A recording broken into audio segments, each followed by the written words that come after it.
immigrants. We're bringing in Toronto every 8 years. Every 8 years, we bring in the city of Toronto.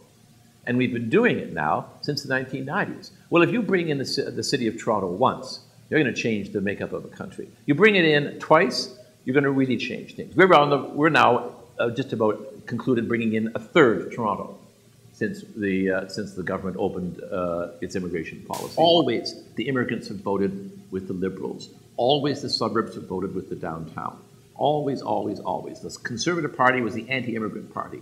It was the party that didn't want to help you out. It was a party that wanted to keep you out of the country in the first place and didn't want to give you a hand up once you got here. The Liberal Party was a party that brought you in. And it was a Liberal Party that integrated you. And it was a Liberal Party that had the programs and services that immigrants needed in order to make a go of it. And that's why each wave of immigrants that came, including all the Eastern and Southern Europeans after the Second World War, were grateful to the Liberals for bringing them in and grateful to the Liberals for the programs and services that made it possible for them to make a go of it.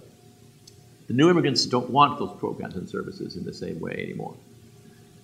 When that last election was held, what did the Liberals and the NDP campaign on? They campaigned on programs. National this, more support for that, home care, daycare, care for the elderly, health care, all the cares in the world these parties were offering. And what did Stephen Harper campaign on? I'll mind the store.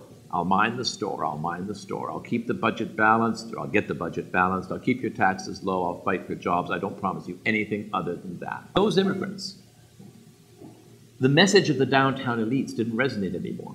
The message of the social activists didn't resonate anymore. They turned away from them and they said, you know what, those Western voters, those old Alberta rednecks, they're closer to us in what they want from their government than anybody else is. And so they voted with them. There's old Canada and new Canada in coalition. And that is tremendously powerful.